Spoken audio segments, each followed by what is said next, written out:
시편 52편 1절에서 9절까지 보겠습니다. 자, 오늘 이 본문은 두 종류의 사람이란 말씀을 오늘 여기 성경이 하고 있습니다. 오늘 본문에 두 종류의 사람에 대해서 얘기를 하고 있어요.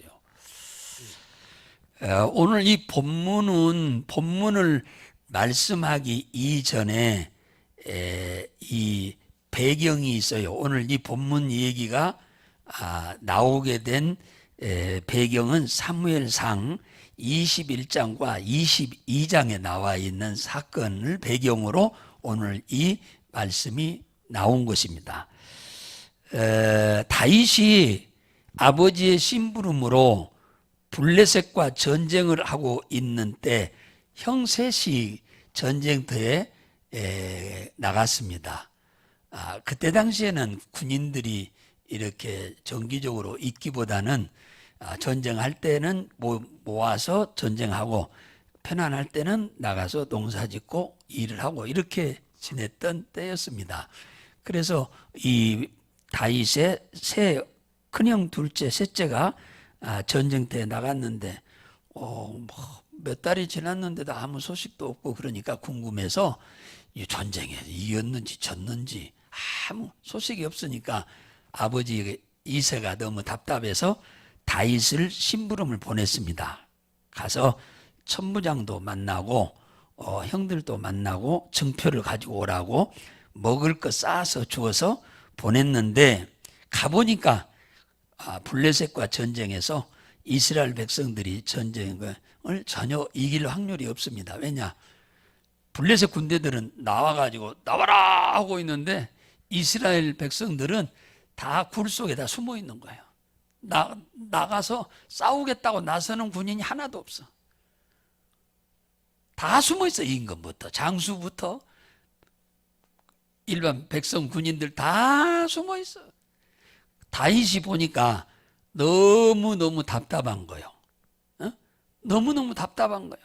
하나님의 백성이 돼가지고 이게 뭔 꼴이냐 해서 자신이 가서 전쟁에 가서 싸우겠다고 자원한 겁니다. 아무도 안 나서니까 저쪽에서는 나와라 하고 막 소리를 고래고래 골리앗이 지르는데 여기서는 아무도 나가서 싸우겠다는 사람이 없는 거예요.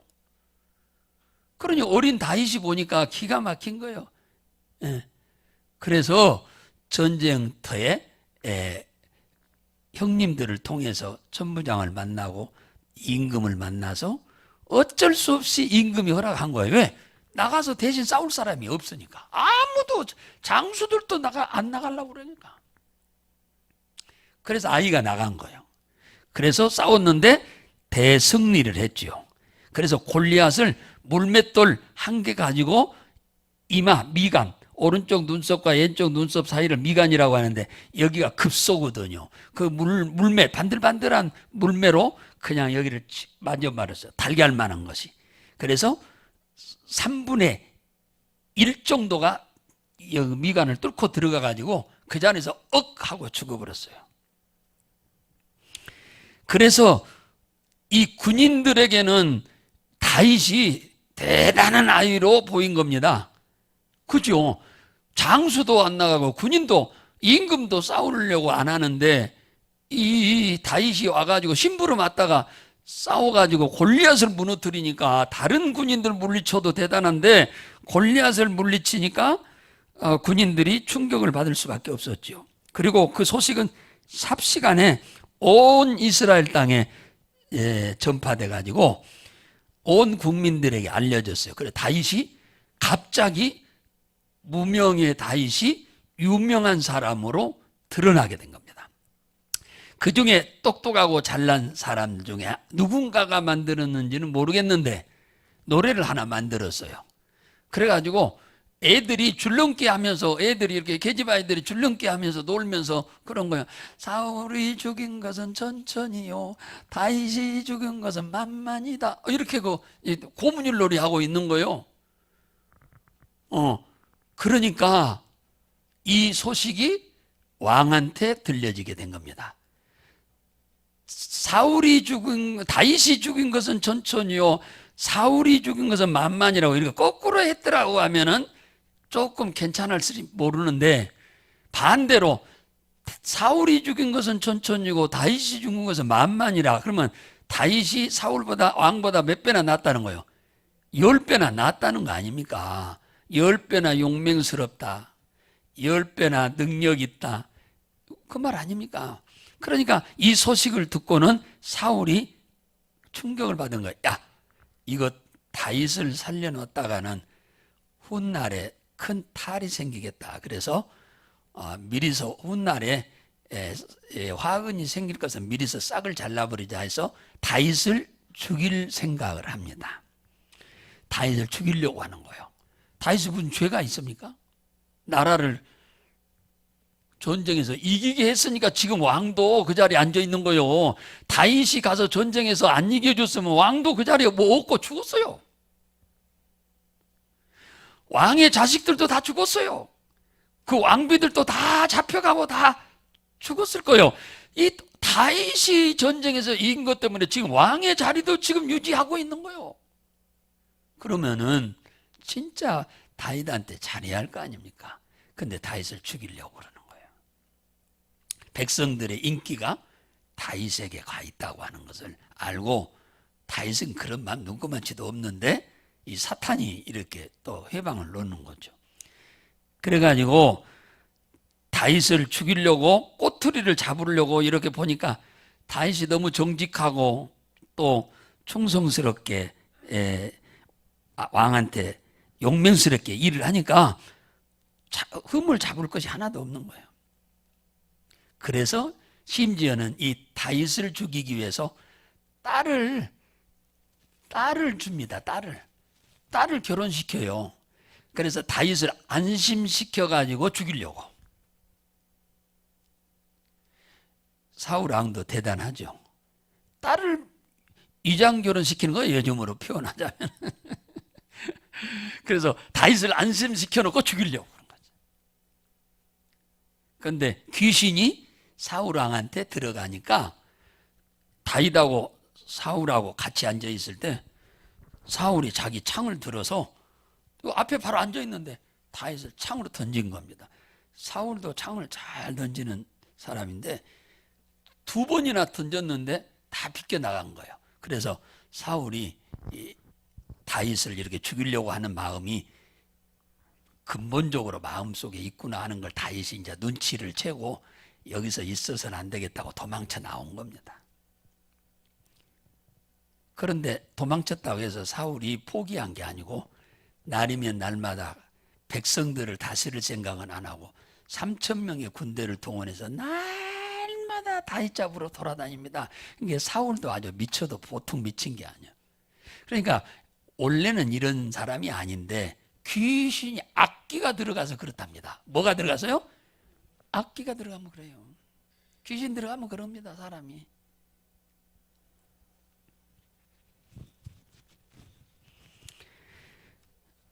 그래서 도망갔는데 나올 때 뭐 이 칼을 가지고 나온 것도 없고 먹을 거 가져온 것도 없고 혼자 도망쳐 다니다 보니까 무기도 있어야 하고 먹을 것도 있어야 하는데 아무것도 없으니까 어디로 가느냐 하면 노비라고 하는 곳에 제사장 아히멜렉이라고 하는 아주 훌륭한 분이 계셨어요. 그래서 다윗이 그분한테 찾아갑니다. 비밀리에 모르게 혼자 찾아가서 칼도 좀 달라고. 그러니까 뭐 제사장이 뭐 칼이 있겠어요? 칼이 없어요. 그런데 네가 골리앗을 죽이고 골리앗의 칼을 갖다 놓은 것이 여기 있다. 그러니까 내가 주마해서 골리앗의 칼을 주었습니다. 골리앗이 크니까 칼이 너무너무 큰 거예요. 그래서 그때 당시에는 들지도 못했어요. 다윗이 골리앗의 칼을 들지도 못했어요. 그런데 몇 년 지나고 나서 다윗이 좀 나아졌죠. 그리고 먹을 것도 주어서 먹고 가지고 나오는 것을 누가 봤느냐 하면은 사울의 목자장인 에돔 사람 도액이라고 하는 친구가 이걸 어떻게 해서 봤는지 이걸 모르게 은밀하게 이 일을 했는데 제사장하고 다윗하고 그랬는데 이걸 봐버렸어. 그래가지고 이걸 사울왕한테 일러버렸어요. 그러니까 사울왕이 그 제사장 뭡니까 오락해가지고 아히멜렉에게 왜 다윗에게 먹을 것도 주고 칼도 주었냐. 그러니까 아니 무슨 칼은 칼입니까? 골리앗에게서 뺏었던 지가 다윗이 뺏었던 칼 주었습니다. 그리고 먹을 것 좀 주었는데 그게 무슨 큰 잘못입니까? 다윗은 의로운 친구입니다 하고 다윗의 편을 들어줬더니 사울이 화가 나가지고 제사장들 85명을 죽여버렸답니다. 제사장들 85명을 그날 죽여버렸어요. 이 사울이. 이 내용을 배경으로 해서 오늘 52장이 다윗을 통해서 쓰여진 겁니다. 그러니까 오늘 이 본문을 이해하려면 지금 제가 얘기한 것을 이해를 해야 오늘 이 본문을 이해를 하지, 그걸 모르고는 오늘 이 본문을 아무리 읽어도 이해가 안 되는 거예요. 그래서 여기에 두 종류의 사람이 있다고 말합니다. 한 사람은 믿음의 사람, 한 사람은 불신앙의 사람.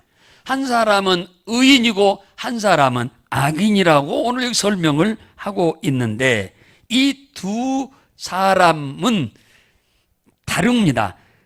의지하는 것이 서로 달라요. 전혀 두 사람이 의지하는 게 전혀 다릅니다. 두 사람이 의지하는 게 달라요. 그리고 이 두 사람이 무엇을 힘으로 삼고 사는지 다 둘이 다릅니다. 달라요. 달라. 오늘 이 사울왕하고 아까 말하는 그의 목자장 됐던 누구죠? 도액이 어떤 사람이냐? 이 악한 사람이에요. 악한 사람입니다.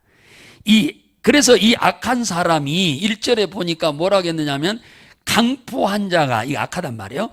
네가 어찌하여 악한 계획을 스스로 자랑하는고. 사울과 그 도액이 굉장히 이 악한 사람이어서 악한 계획을 세운다 그러냐. 악한 계획. 예, 악한 계획을 세웠다 그러잖아요. 이 악이란 말은 히브리어로는 라란 말이라. 나쁜 계획, 남을 해롭게 하는 계획, 남에게 피해를 주는 계획. 이게 나쁜 것이, 이게 나쁜 계획입니다. 이 악한 계획인데 이 악한 계획을 이들이 세웠어. 그들의 혀는 어떠냐 하니까 악을 꾀하여 날카로운 삭도같이 간사하다 그랬어요. 예, 쉽게 말하면은 그들의 혀는 말이죠. 말은 멸망시키려는 계획으로 사람을 속이는 사람, 사기치는 사람, 수렁에 빠뜨리기 위해서 은밀하게 어떤 계획을 세우는 걸 말하죠. 누가? 악한 사울을 두고 하는 말입니다. 이런 사람이 여러분 같으면은 참 전혀 다르잖아요. 오늘 이 사울과 이 두 사람과는 전혀 다른 모습으로 우리는 신앙생활을 하고 있죠. 어떻게 하면 남 도와줄까? 여러분들은 우리는 그렇게 살잖아요. 어떻게 해서든 힘들고 어려운 사람들을 도와주려고 하고 또 실제적으로 그런 계획도 세우고 그렇게 말도 하고 그러잖아요. 근데 이 사울왕하고 도액은 그렇지 않죠. 이 친구들은 선보다 악을 사랑했다. 3절에 그럽니다. 이 악한 사람, 이 강포한 악한 사람들은 선보다 악을 사랑했다. 선이라고 하는 말은 토부란 말이에요. 성경에 자주 나오는 말인데 선이란 말은 토부로 좋은 일을 행한다. 그 다음에 이익되게 한다. 남을. 그 다음에 즐겁게 한다. 남에게 도움을 준다라고 하는 뜻인데. 그러니까 선보다 남에게 유익을 주고 도움을 주고 즐겁게 해주려고 하는 것보다 악을 사랑한다고 하잖아요. 악을 사랑한다. 나쁜 짓을 하려고 계획을 세우고 산다. 그러니 이 하나님과는 전혀 먼 사람이죠. 성령과는 전혀 다르죠. 그게 종자가 다른 거예요. 이것은 마귀의 종자예요. 이게 마귀의 종자예요. 이들은 마귀에게 붙잡혀 있는 사람들이죠. 거기 보니까 의를 말함보다 거짓을 사랑한다. 그러니까 의란 말은 올바른 말, 공정한 말, 정직한 말보다 늘 거짓말하고 속이고 거짓 증인을 서는 그런 말을 이들이 한다 그 말이에요. 그러니 얼마나 다윗이 힘들고 어려웠겠는가를 알 수가 있고, 또 하나님이 이들을 얼마나 미워했겠는가 알 수 있죠. 하나님 이런 사람 무진장 미워합니다. 악인은 바르게 말하기보다 거짓말을 하게 되고, 공정한 말보다 거짓된 말을 하고, 정직한 말보다 거짓말을 그냥 눈꼽만치도 양심의 가책이 없이 막 해댑니다. 이들이 그렇게 하는 데는 여러 가지 이유가 있는데, 뭐 때문에 그렇게 한다고 말하느냐 하면은 돈 때문에 그렇게 했다고는 성경이 말합니다. 거기 7절 한번 볼까요? 자, 시작. 이 사람은, 그잖아요. 이 사람은 하나님으로 자기 힘을 삼지 아니하고 오직 재물의 풍부함을 의지하며 제약으로 스스로 든든케 하던 자라 하리로다. 그러니까 이들은 하나님으로 자기 힘을 삼는 것이 아니고 돈을 자기 힘으로 삼는 거예요. 그러니까 이 사람들은 하나님을 의지하는 게 아니라 돈을 의지하고 산다 그 말이에요. 이들이 하나님을 믿는다고 하는 사람들이잖아요. 말은 하나님의 사람들이요. 그런데 실상은 이들은 하나님을 의지 안 해. 돈을 의지하는 거예요. 하나님을 백으로 삼는 게 아니라 돈을 백으로 삼고 사는 사람들입니다. 그러니까 하나님이 이거 어떻게 해서 복을 주겠습니까? 절대로 복을 줄 수가 없지요.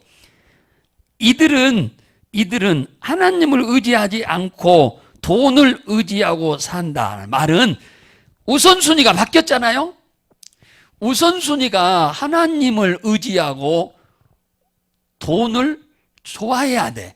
그런데 여기는 돈을 의지하잖아요. 의지한단 말은 신으로 여긴다 그 말이에요. 돈을 신으로 여긴다 그 말이에요. 하나님을 신으로 여기고 돈을 좋아해야 하는데 여기서는 돈을 신으로 여기는 거예요. 하나님은 의지하지 않는 거죠. 돈을 믿기보다 돈을 주시는 하나님을 믿고 의지해야 하는데 순서가 바뀌었잖아요. 돈을 의지하기 전에 돈을 주시는 분을 의지해야 하고 그잖아요. 그런데 이 순서가 바뀐 거야. 돈을 의지하고 돈을 주시는 하나님은 하찮게 여겨버리는 거예요. 이렇게 되면은 절대 하나님이 이들 편을 들어줄 수가 없지요.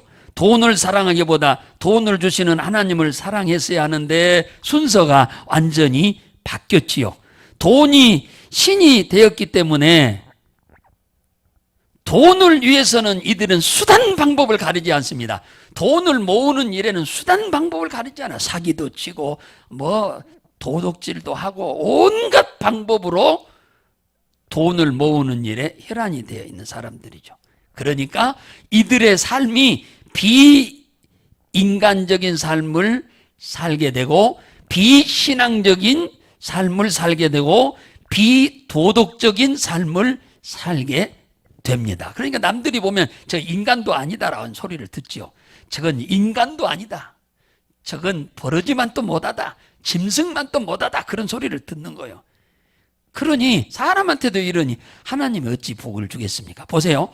이제 이렇게 하나님과 돈을 바꿔서 섬기니까 하나님께서 가만둡니까? 5절 보세요. 5절. 누구를 말합니까? 사울을 두고 하는 말입니다. 사울과 그 도액을 말입니다. 자, 그런즉 하나님이 영영이 뭐 한다고 그래요? 멸하시며 너희를 취하여 내 장막에서 뽑아내며 생존하는 땅에서 내 뿌리를 빼시리로다. 자, 보세요.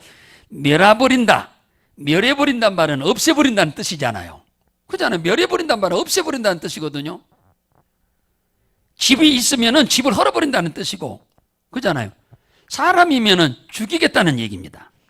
너를 취하여 내 장막에서 뽑아버리겠다. 뽑아버리면 어때요? 아니, 나무를 뽑아버리면 죽어버리죠. 곡식을 뽑아버리면 죽어버리죠. 그잖아요. 그러니까 이 뽑아버리겠다는 말은 무슨 말이에요? 죽게 하겠다는 얘기예요. 그 다음에 생존하는 땅에서 내 뿌리를 뽑아버리겠다. 세상에서 뽑아버리겠다는 말은 그냥 쉽게 말하면은 너를 죽여버리겠다 그 말이에요. 너 땅에다가 안 두고 더 이상 살도록 두면 나를 섬기는, 나를 믿고 의지하는 다윗을 비롯해서 의로운 사람들이 고난을 당하고 너는 죄를 더 지으니까 너는 더 이상 놔둬서는 안 된다 그 말이야. 하나님이 너를 잡아가, 너를 그냥 이 세상에서 떠나도록 하겠다 그 얘기입니다. 하나님은 악한 자들을 집에서 뽑아내고 세상에서 뽑아내서 영원한 지옥에 넣겠다 그 얘기잖아요.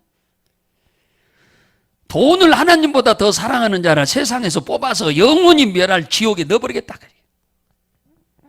돈이 나쁜 것이 아닌데 우리에게는 하나님은요, 당신이 우선순위가 되면 돈을 어마어마하게 줍니다. 몇 배까지 주겠다고 그러죠. 100배까지 주겠다고 하잖아요.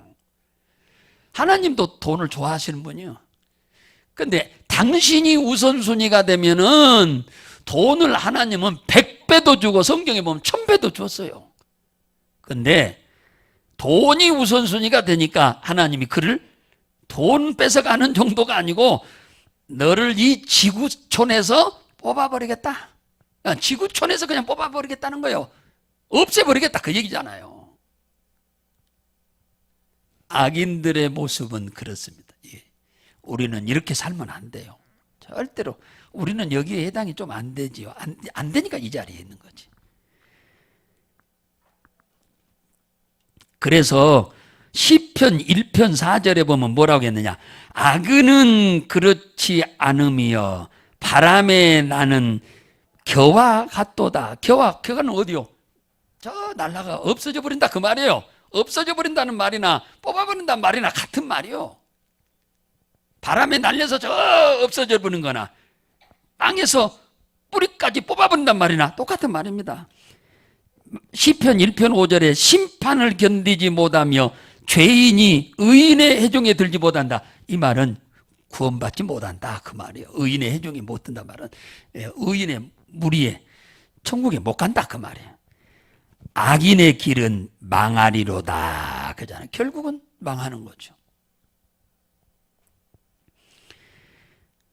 그런가 하면은 오늘 어떤 사람이 나오냐면 의인이 등장합니다. 의인이 바로 누구예요? 다윗입니다. 의인은 다윗이에요.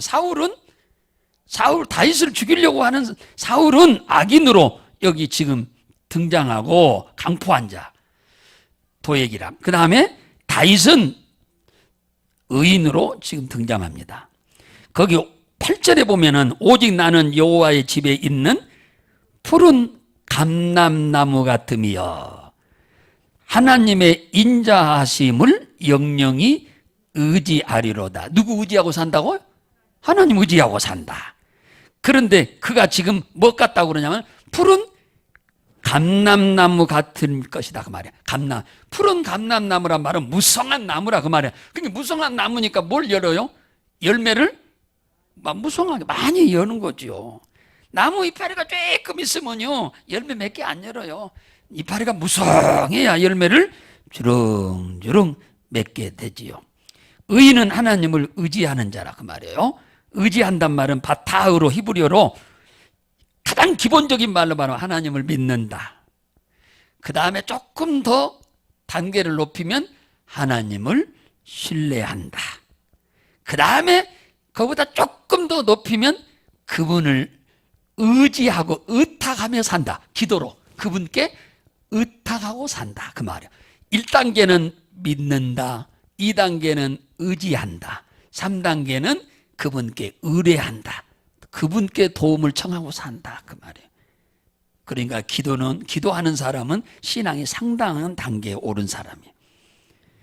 의인은 자신을 의지하지 않고 돈도 의지하지 않고 권세도 의지하지 않고 누구를 의지하는 사람이요?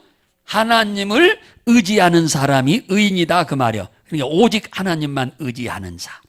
하나님 한 분만을 의지하고 그분께 모든 도움을 청하는 자. 이런 사람에게 시편 1편 2절에서는 뭐라고 말하느냐 하면은 오직 여호와의 율법을 즐거워하여 주야로 묵상하는 자인데 그에게는 뭐요?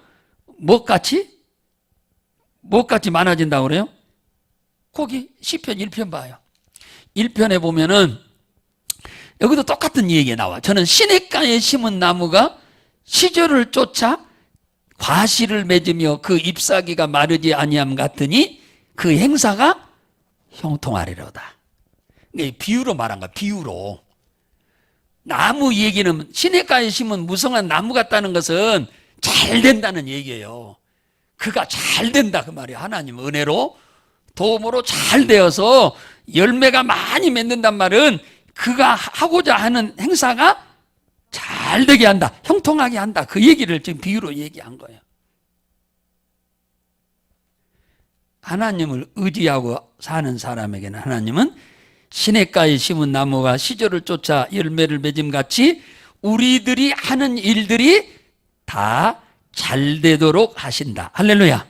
예. 어떤 문제가 있다 하더라도 그 기도하면 그 문제를 해결해 주겠다. 근데 성경은 어디를 봐도 똑같아요. 의인은. 자, 창세기 49장으로 가봐요. 똑같아.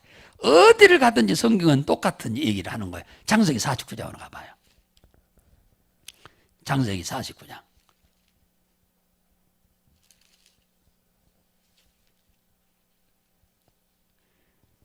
창세기 49장 22절 보겠습니다. 22절, 25절을 이렇게 읽겠는데요. 자, 22절 봅시다. 시작. 요셉은 무성한 가지 곧 샘 곁에 무성한 가지라 그 가지가 담을 넘었도다. 보세요. 이것도 요셉이 잘 될 것을 나무로 비유하잖아요. 무엇과 비유로? 나무와 샘을 비유한 거예요. 물가에 심은 나무와 같이 지금 비유하잖아요. 물이 없는 곳에 있는 나무가 무성할 수가 있나요? 무성할 수가 없지요. 그러니까 요셉의 삶이 하나님의 은혜 가운데서 늘 이게 지냄으로 인해서 그가 담을 넘었다고 하잖아요. 무성하단 말은 그가 하나님의 은혜로 인해서 잘된 걸 말하는 거예요. 잘 되어서 담을 넘었단 말은 남에게까지 도움을 주는 사람이 된다 그 얘기입니다. 그 25절에 보면 네 아비의 하나님께로 말미암나 이 도움이 누구에게서 오냐? 하나님께로 온다잖아요. 하나님께 네 아비의 하나님으로 말미암나니 그가 너를 도울 것이요 전능자로 말미암나니 그가 내게 복을 주실 것이요 도울 것이란 말이나 복을 줄 것이나 이로는 하늘의 복과 아래로는 땅의 온천의 복과 젖먹이는 복과 태의 복이로다. 네 아비의 축복이 내 할아버지의 축복보다 낫다 그 말이에요. 그러니까 할아버지는 누굽니까? 이삭이지. 이삭이 어마어마한 재벌이었잖아요. 농사 지으면 100배씩 하나님 복을 줬어요. 그런데 네 아버지는 야곱이잖아요. 그러니까 야곱이가 할아버지보다도 더 하나님께 복을 받았다는 얘기입니다. 그러면서 하는 말이 28절에 뭐라고 하느냐? 이런 얘기가 나오잖아요. 28절에 이들은 이스라엘 12지파라 이와 같이 그 아비가 그들에게 말하고 그들에게 축복하였으되 곧 각인의 분량대로 축복하였더라. 각인의 분량이란 말은 믿음의 분량대로 그 말이야. 그릇도 그릇의 분량대로 물이 담아지는 거예요. 비가 아무리 장마철에 비가 많이 와도 그릇 때로 담아지는 거예요. 큰 그릇은 많이 담아지고 작은 것은 작게 담아지는 거예요. 작은 그릇에 이만치 큰 것하고 같이 담아지나요? 안 담아지는 거예요. 의롭게 하나님을 의지하고 하나님만을 믿고 그분께만 의탁하고 기도로 도움을 청하고 사는 사람에게는 하나님이 바로 이 요셉이도 시냇가에 심은 나무가 시절을 쫓아 열매 맺는 것과 똑같은 얘기잖아요. 똑같은 얘기를 지금 합니다. 한술 더 떠서 자 시간 다 됐으니까 에레미야로 보겠습니다. 여기 똑같은 얘기가 또 나와. 에레미야 32장으로 가봐요. 에레미야 32장.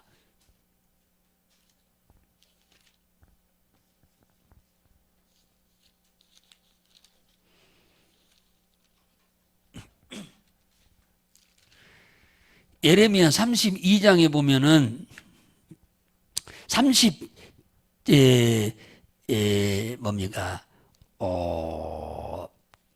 8절부터 보면 이런 얘기가 나옵니다. 그들은 내 백성이 되겠고 나는 그들의 하나님이 될 것이며 내가 그들에게 한 마음과 한 도를 주어 자기들과 자기 후손의 복을 위하여 항상 나를 경외하게 하고 내가 그들에게 복을 주기 위하여 그들을 떠나지도 아니하리라 하는 영원한 언약을 그들에게 세우고 나를 경외함을 그들의 마음에 두어 나를 떠나지 않게 하고 내가 기쁨으로 그들에게 복을 주되 정령이 마음과 정신을 다하여 그들의 이 땅에 심으리라. 나 여호와가 이같이 말하노라. 내가 이 백성에게 큰 재앙을 내린 것 같이 이제는 허락한 모든 복을 그들에게 내리리라. 그러니까 세상을 의지하고 돈을 의지하고 살 때는 재앙을 엄청나게 내렸는데 이제 하나님을 의지하기로 마음을 바꿔 먹었으니까 하나님이 성경에 약속한 모든 복을 주는데 마음을 다하고 정신을 다해서 주겠다는 말은 무슨 말이냐면 최선을 다해서 하나님도 우리에게 도움을 주겠다. 할렐루야. 그 얘기입니다. 너희들이 나를 최선을 다해서 좀 섬겨봐라. 그럼 나도 마음을 다하고 정신을 다해서 최선을 다한단 말이에요. 최선을 다해야겠다 너희들한테. 너희들을 복 주는 데 있어서 나도 최선을 다할 거야. 그 얘기입니다. 그러니 하나님이 우리를 위해서 최선을 다하면 망하고서 흥하고서 망할 수가 없지요. 하나님이 우리를 위해서 최선을 다하는데 어떻게 해서 망합니까? 아까 그러잖아요. 너에게 복을 주기 위해서 내가 떠나지 않겠다고 그러잖아요. 성경에 약속한 모든 복을 다 주겠다고 하잖아요. 성경에 하나님이 약속한 복이 32,500가지나 돼요. 32,500가지 어마어마한 복이요. 그 복을 내가 너희들한테 다 주겠다고 하잖아요. 그러니 우리 예수 이양에 믿는 것, 세월은 이래도 흘러가고 저래도 흘러갑니다. 그저 예수 좀 우리 이양에 믿는 거 부지런히 좀 믿어서 신앙생활 좀 잘해서 성경에 하나님이 약속한 모든 복이 나와 내 가정과 내 가족과 소유와 산업에 내리도록 하십시다. 할렐루야. 이거 가만히 있는데 이 복이 그냥 굴러오는 거 아니에요. 내가 하나님을 위해서 이렇게 최선을 해야 하나님도 최선을 다해서 이렇게 해주겠다고 그러잖아요. 절대로 너희들 복 주기 위해서 떠나지 않겠다고 그러잖아요. 언제까지? 세상 끝날까지 떠나지 않겠다고 합니다. 이런 복을 받는 우리 성도 여러분들 다 되시기를 주의 이름으로 축복합니다. 하나님 아버지 감사합니다.